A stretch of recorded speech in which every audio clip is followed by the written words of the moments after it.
I'm Megan Morrone, and I host iOS Today, i5 for the iPhone, and Tech News Tonight. And I am going to review Microsoft's new Band 2, specifically how it works when you pair it with an iPhone. First, I should tell you that I am devoted to my Apple Watch. I have worn it every day since the day I got it back in April, but I will try to offer you a review as if you didn't already own an Apple Watch. Let's start with an overview of the Band 2. The focus of the device is fitness. It features a continuous heart rate monitor that can track calorie burn, your sleep length and quality, and you can also track runs, bike rides, golf, and other sports. The Band 2 delivers alerts for email, text messages, calendar, phone calls, and some other app alerts. The haptic feedback is similar to the notifications on the Apple Watch. A little tap to the wrist, a gentle reminder that's much less jarring or distracting to others than a loud sound alert. There are 11 different sensors on the Microsoft Band 2. A GPS will track your runs and your bike rides without having to bring your phone along with you. A barometer tracks elevation, and if you turn on the UV monitor, the Band 2 will let you know when you've been out in the sun too long, and it will even remind you to put on your sunscreen. All of these sensors make the Band 2 an excellent overall health tracker. You can also add your Starbucks card to the Band so you can pay for your next Frappuccino straight from your wrist. That is really the only thing not healthy about this fitness wearable. The Band 2 is a decent smartwatch. The default setting is configured so that you have to press the main button to see the time. That's designed to help the Band 2 live up to its promise of a 48-hour battery life. But once someone was kind enough to point this out to me, I realized that the Band 2 also includes an activate on wrist raise feature like the Apple Watch. The Band 2 even offers an always-on setting that the Apple Watch does not include. That's a nice feature for someone who has always worn a watch and doesn't like having to wait for it to turn on just to see the time. The OLED display is full color, and the curved design is nicer than the first generation Band, but not quite as nice looking or as comfortable as the Apple Watch. It's easier to see the screen if you wear the Band on the inside of your wrist, but I don't think that's the best look. The Band 2 comes in 3 sizes: small, medium, and large. This is the small. You can pair the Band 2 with an iPhone, an Android phone, and of course a Windows phone. Pairing with a Windows phone will give you the most features, including the ability to reply to text messages with voice commands or a tiny on-screen keyboard. You can also use Microsoft's digital assistant Cortana with the Band 2 and a Windows phone to take notes and set reminders, but you cannot do that with an iPhone. Here's how the Band works. There are 2 buttons, the main power button and an activity button. The main power button turns the watch on. The activity button lets you start an activity like a run, sleep tracking, a timer, or stopwatch, or any of the other activities. One note about sleep tracking: the Band 2 will automatically track your sleep without using the sleep tile or starting sleep. But if you don't use the sleep tile, notifications will still come on in the watch in the night, and that will surely disrupt your sleep.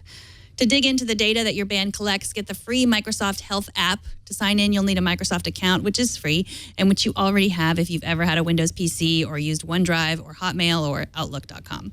So let's assume that you're trying to decide between the Microsoft Band 2 and the Apple Watch for you or for a loved one. Here are 3 reasons you might want to choose the Band 2 over the Apple Watch. 1, you want a wearable specifically designed to help you improve your health. The Band 2 lets you run, walk, or ride your bike without your phone using the onboard GPS. You can also measure your steps and your elevation. You can add additional guided workouts, and the Band estimates your VO2 max. That's the measure of your body's maximum capacity to use oxygen, which is a number that any serious athlete needs to know. There's also a special tile just for golfers. So if you're a golfer and you don't already have a wearable for golf, this could be the one for you. 2, the Band 2 is a good choice if you want to save $100. The basic Apple Watch is $349, but the new Band is only $249.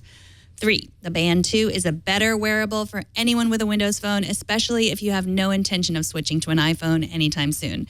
There's a lot you can do with the Band 2 and your Windows phone that you'll never be able to do with an iPhone and the Band 2, or with an Apple Watch and a Windows phone. And here are 3 reasons you should buy the Apple Watch instead of the Band 2. 1, if you're going to wear your new wearable all the time, even when you dress up. The style of the Band 2 is improved over the first version, but it still looks like a fitness band and not something that you'd probably ever wear for a special occasion. If you want a fitness tracker that you can turn into a fashionable watch by switching out the Band, then you will probably want an Apple Watch. 2, you're complicated. I use the modular watch face that gives me 6 complications on the Apple Watch. I can see the time, the weather, the date, battery level, activity, and set a timer all right from the Apple Watch face. You can customize the Band 2, but you don't have nearly as many options. And 3, if you have an iPhone and you want to be able to respond to messages and make phone calls from your watch or take notes and reminders, you'll want an Apple Watch. Right now, when you pair your iPhone to the Microsoft Band, you can track fitness and see notifications, but you can't act on any of them. The Apple Watch lets you make calls, respond to text messages with smart replies, or with your voice. If your partner or another close family member has an Apple Watch, you can draw pictures to each other or send each other your heartbeat if you're into that sort of thing. Here are some more basic pros and cons. The pros, the Band 2 is a very good fitness tracker at a reasonable price for all the sensors it includes. It's pretty waterproof. It meets the IPX7 standard, which means you should be able to immerse it in water for 30 minutes at a depth of 1 meter with no ill effects. Now, if you use it right, the Band 2 battery life will last throughout the day and into the night to track your sleep. There's even a smart alarm that uses your sleep patterns to pick the exact time for you to wake up. The Microsoft Health app is easy to use. You can dig into a lot of data that can be really useful for improving your health. Here are the cons. There are a lot of tiles to choose from for the Band, but you only have room for 13 at a time. Yes, I have managed to overload my Apple Watch with dozens of useless apps, but I like having the choice to add as many as I want. You never know when you're going to need to check your stocks, control your music, add to your grocery list, and figure out the weather in Japan all at the same time. I like options. I like the recognition I get from the Apple Watch. Mock me if you like, but I enjoy being reminded to stand up and being awarded when I've reached certain goals. If you dig through the Microsoft Health app, you can see that your Band recorded that you walked the equivalent of the diameter of the Tesla crater on the moon, but the Band 2 is not going to go out of its way to tell you that. Another con is the cost. I know earlier I said it was a good fitness wearable at a good cost considering the amount of sensors it has, but you can now buy the original Band for $100, and from talking to people who have it, I'm not convinced that the Band 2 is worth the additional $150. And finally, beyond running, biking, and golf, the Band 2 isn't great at tracking fitness if you do other sports like yoga or weightlifting or dancing or horseback riding. I have the same complaint for the Apple Watch. So overall, I give the Band 2 a try, which is essentially a buy with the following ifs. If you use a Windows phone, if you're serious about improving your fitness, and if you're looking for a sleep tracker and you don't plan on wearing it all the time, even when you go out and get dressed up fancy. I am Megan Morrone. That's my review of the Microsoft Band 2. Back to you, Padre. It's a try for Megan Morrone for the Microsoft Band 2. I think one of the most insightful remarks that she had was that it's $100 less than an Apple Watch, but then the Band 1, which goes for $100, is $150 less than the Band 2. Now, if you go to the side shot here, we've got both the Band 1 and the Band 2.